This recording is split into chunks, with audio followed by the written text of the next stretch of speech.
പാലാഴി കടന്നപ്പം അമൃതിന് മുന്നേ ഒരു മഹാവിഷമാണ് വന്നത്. ഹല ഹല എന്നാണ് അതിന്റെ പേര്. ഓക്കെ, അത് വാസുകിന്റെ വായിൽ നിന്ന് വന്നതാണെന്ന് പറയുന്നത് കേട്ടോ. അതെനിക്ക് ഉറപ്പില്ല. അപ്പം ഈ വിഷം എവിടെ വീണാലും അവിടെ അട്ടർ ഡിസ്ട്രക്ഷൻ ആയിരിക്കും. ഇതറിഞ്ഞ ശിവജി ഈ വിഷം 2 കൈ കൊണ്ടും കോരി കുടിച്ചു.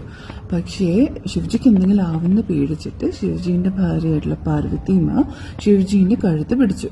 അതുകൊണ്ടാണ് ശിവജീന്റെ കഴുത്തിന്റെ അവിടെ ഒരു നീല നിറവും ശിവജിക്ക് നീലകണ്ഠ എന്നുള്ള പേരും. അങ്ങനെ അത് കഴിഞ്ഞിട്ട് ധന്വന്തരി, അതായത് ആയുർവേദത്തിന്റെ ദൈവമായിട്ടുള്ള ധന്വന്തരി ഒരു പോട്ട് ഓഫ് അമൃതമായിട്ട് പുറത്തു വന്നു. അപ്പൊ ഇവര് പുറത്തു വന്നപ്പോൾ മൊത്തം ദൈവന്മാരും അസുരന്മാരും തമ്മിൽ അടിയായി. അപ്പം മഹാവിഷ്ണു ഒരു സുന്ദരിയായിട്ടുള്ള മോഹിനി രൂപം എടുത്തിട്ട് അസുരന്മാരെ സെപ്പറേറ്റും ദൈവന്മാരെ സെപ്പറേറ്റ് ആയിട്ട് ഇരുത്തി. എന്നിട്ട് അസുരന്മാർക്ക് അമൃത് കൊടുത്തു, ദൈവന്മാർക്ക് അമൃത് കൊടുത്തു, അസുരന്മാർക്ക് ഒരു ഫേക്ക് ഡ്രിങ്ക് കൊടുത്തു. ഇതിന് ഡൗട്ട് തോന്നിയ ഒരു അസുരൻ ദേവന്മാരുടെ രൂപത്തിൽ നിന്നിട്ട് കുറച്ച് അമൃത് കുടിച്ചു. ഇത് കണ്ടുപിടിച്ച ചന്ദ്രനും സൂര്യനും മഹാവിഷ്ണുവിനോട് പറഞ്ഞു.